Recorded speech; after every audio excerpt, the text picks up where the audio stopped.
York, we have a problem. Starting pitching with the Mets, especially Max Scherzer, struggling his last couple of outings against Atlanta, same division. 5 2/3 his last outing.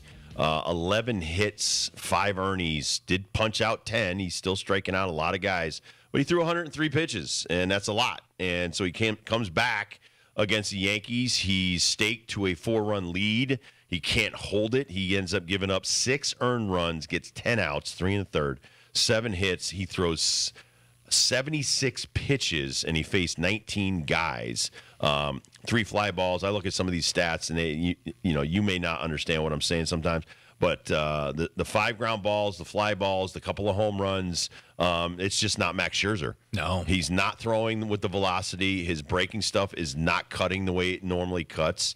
I don't know if he's even close to 100%, but age and mentality are 2 things that as you get older, you have to rely less on being a power pitcher at this stage and more finesse and pitching to contact. And I don't know if Max wants to do that. So he gives up 18 hits in basically his last 9 innings, and that's way too many. He shouldn't be getting hit that hard. Hitting the button. Panic button is hit. Hit that 2 weeks ago. This is the Mets panic button. Do you have the Yankees panic button?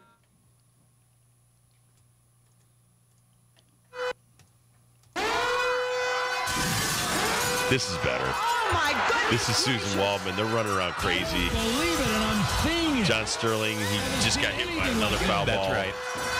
We haven't gotten to that, by the way, we have this that week. sound, by the way? What's that? John Sterling getting hit by a foul. So, and we're not making fun of him. We love him, and thank God he didn't get injured. But we want to tell you what a trooper he is. He got hit, and he continued to do play-by-play. Mm-hmm. So this is John Sterling from the New York Yankees game the other night, getting hit by a Justin Turner foul ball against the Red Sox. 3-2, swung on, a pop foul back here. Ow!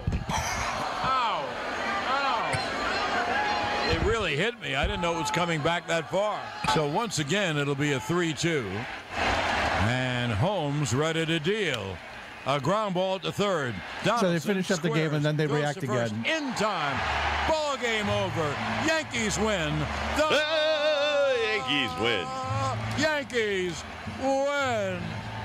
You know, that foul ball actually hit me. It kind of glanced off my forehead. So I took one for the team. Okay, John. This is great. My star of the game is Kyle Higashioka, who wants to know if you're all right. Are you okay, John? Yes. Okay, yes. I am okay. Just a glancing blow. Just a glancing blow. They love him, and they were nervous. He got hurt. I mean, the video is awful. Yeah, you wouldn't, because he never saw it. Yeah, right. The foul ball was hit, and he said, "Oh, it's coming back," and so he looked down at his book. Yeah, he looked down at his book, and yada yada yada. Yeah, I mean that's an 84-year-old man getting hit in the head with a foul ball. He's just coming off being sick. Right. He's not probably feeling his best. I love him. Every time I go to the stadium and see him, he is so delightful as a human being, and I'm just like, damn, that sucks. But dude, you got the window open, and in that stadium, it got over the net. Maybe they should put the net all the way up, but they'd complain in the press box because the sight line. Right. But anyway, back to Scherzer. Sure. 5-2, his ERA goes from the 3s to 4.4. Still striking out a ton of guys, but that's we need you to be the ace. Last 2 games you've lost, they've had the lead for you, and that's the bigger problem. That when you need to have him pitch well against the Braves, the Subway Series, you're setting the tone for the rest of these couple of games. You want your ace on the hill, got a 5-1 lead. You want to be able to take that at least to the 5th or 6th inning. He couldn't even get it that far.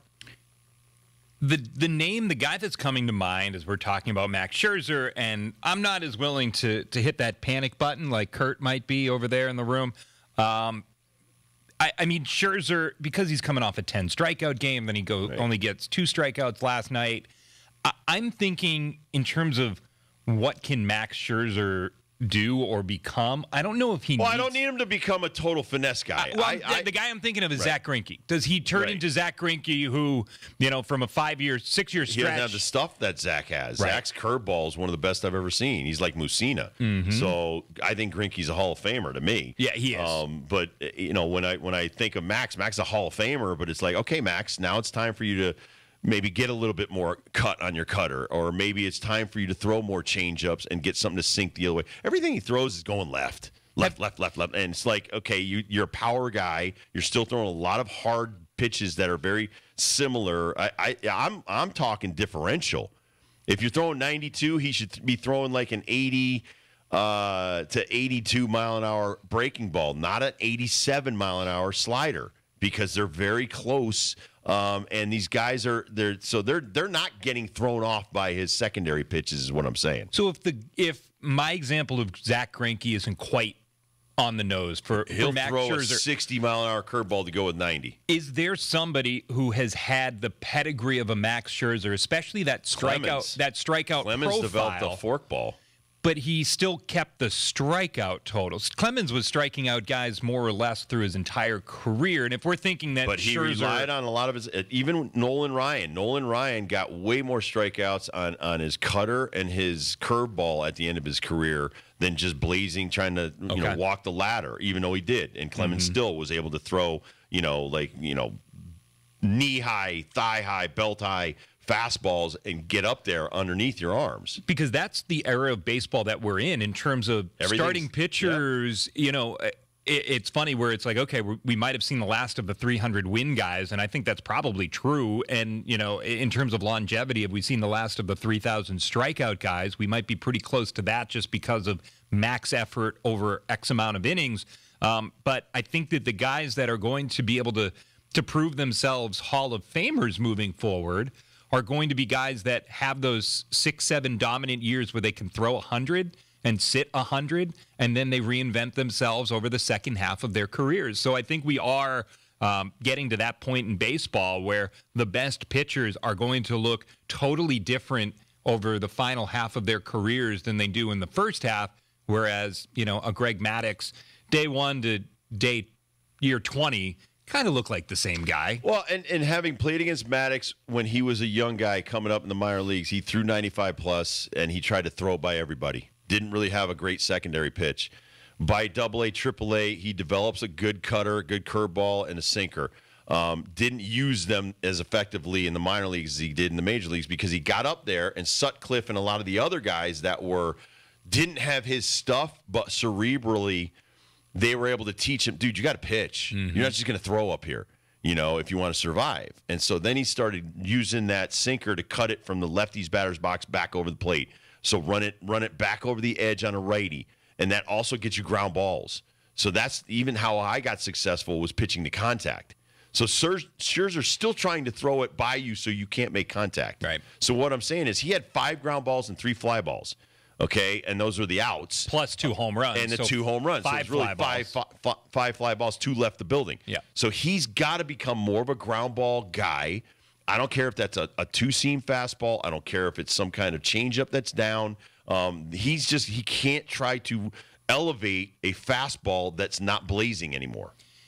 One of my favorite Greg Maddux stories, and I heard this one recently, was, and I don't know if you've heard this story about him in spring training, how he would get ahead of a guy 0-2 in spring training, somebody in the division, let's say. So he was with the Braves. He would go up against, I don't know who, give me the best hitter in that era for the Phillies, whoever it was. Darren Dalton. Okay, so he'd go up. Actually, honestly, I think this might have been a Darren Dalton story, so thank you for that. You're welcome. And I think it was, he'd get up 0-2 in spring training against Darren Dalton, and he'd hang a curveball, and Dalton would hit it for a home run. And he'd do it on purpose. He would do it on purpose because he knew then in the regular season he'd show him that curveball, but he'd throw a good curveball, and Dalton would swing over the top of it.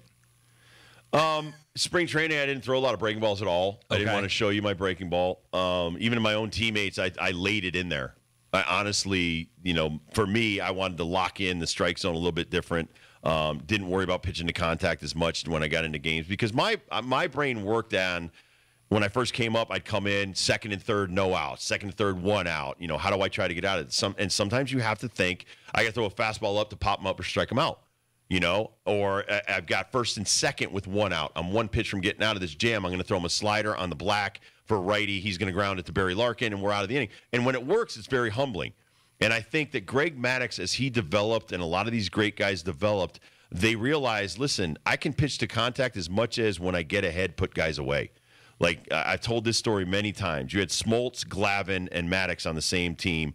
For our hitters, a guy that threw only 2 really good pitches was Glavine, and he dominated the crap out of us because he didn't really ever get burned by a third best pitch. Sure. So Smoltz, he was a 2-type pitch guy, fastball, big curveball.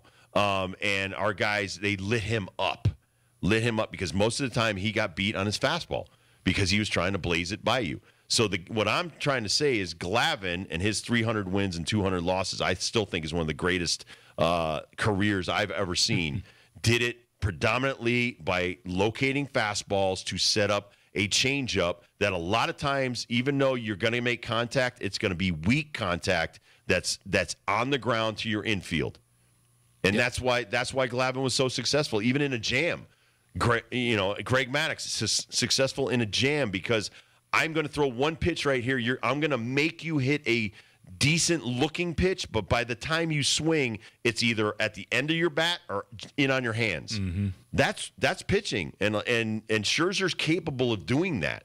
Verlander has been doing that the last 3-4 years when he's healthy because I can't throw fastballs by guys anymore, but I could certainly make you hit a curveball, and instead of being a out-pitch curveball, I'm going to let you hit the ball, but I'm going to let you hit it at the end of your bat. Or a lefty, I'm going to throw it enough in, I'm going to cut it enough in, or I'm going to throw it in on your hands where when you do swing at this, it jams you, you jam yourself, and you're a victim. Yeah. So I just listen. A lot of these guys that I'm watching right now, the younger guys, the Shane McClanahans and guys like that, they're definitely have a little older school mentality where there's, I'm looking at his strikeouts, McClanahan right now, but if you look at this Mets staff, 3rd worst pitching staff in the National League right now. They are 26th in the major leagues right now. Last year, they were one of the best pitching staffs in baseball. Right. That's why they were so successful. So, that's not just missing Edwin Diaz. That's 1 inning out of 9. No, but I brought this up yesterday. Taijuan Walker is gone. Bassett is gone. And so when you lose guys like that along with Edwin Diaz, people are like, okay, well, we got Verlander. You haven't really got the best out of Verlander yet. No. You really haven't seen the best out of some of the guys. Carrasco, he was up and down last year because he's been hurt since he came over. But I think you have to start going back to your roots. Mets were always the best at developing young pitching.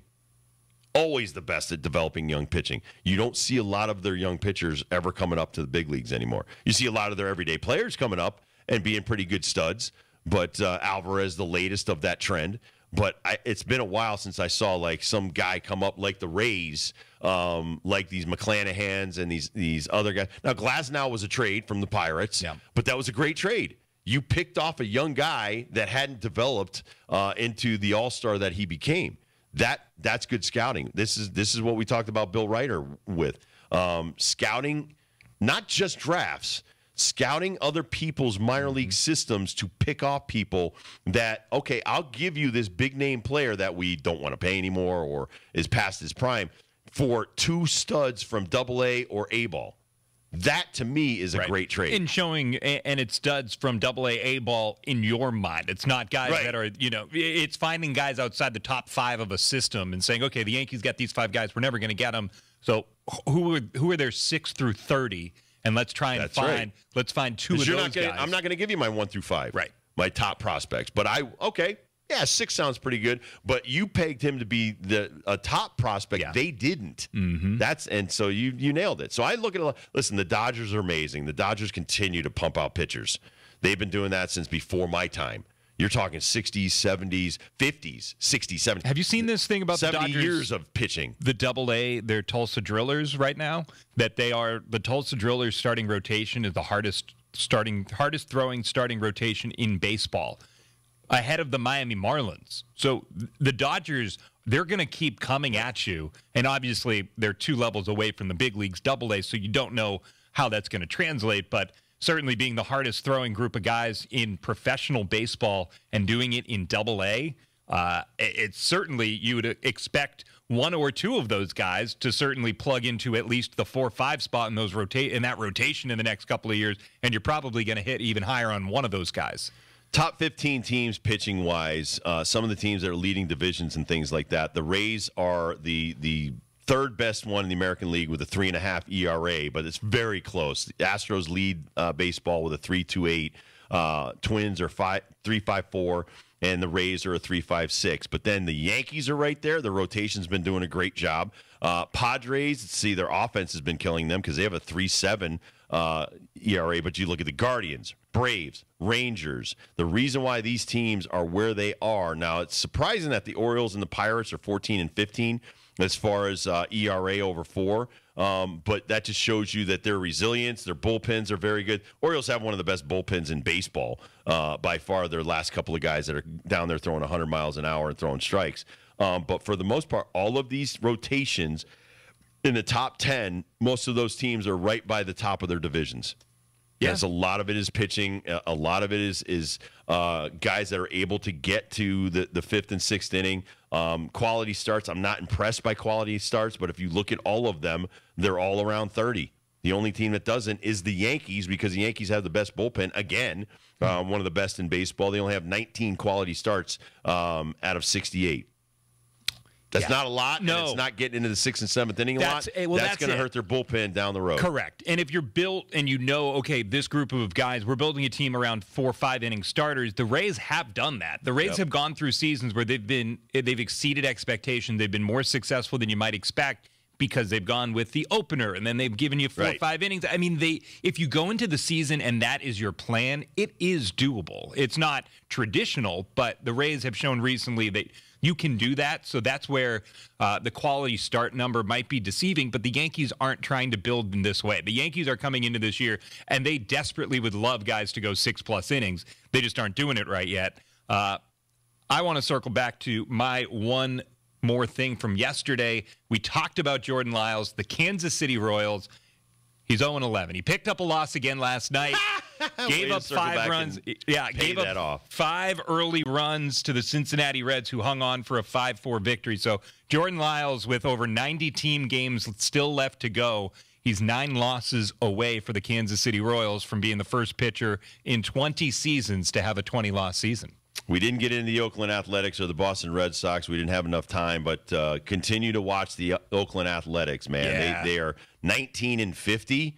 And they were, I think, at one point like 11 and 49. They were 12 and 50. Yeah, 12 and 50. So they've won 7 straight games right now. They're the hottest team in baseball. And listen, they beat some of the best. They beat the They took the series from the Pirates. They swept the Brewers, and now they're on the verge of sweeping the Tampa Bay Rays. And one more note. Live game right about now. Game in this afternoon. Miguel Cabrera, first home run of the season today for the Detroit Good Tigers. For him. Pretty cool. He certainly is not the same guy he used to be, but he's still always got that great smile. Other games, it's the bottom of the 9th right now. The Braves are beating the Tigers 10-7. Some of the other games that are in the books already. Twins beat the Brewers 4-2, and the Giants beat the Cardinals 8-5. We'll be right back. Talk about the NBA. What are they going to do in the offseason? And also, hey, more on the Stanley Cup and what's going to go on now with some of these teams, especially locally. What are they going to do now that the Stanley Cup is over? We'll be right back.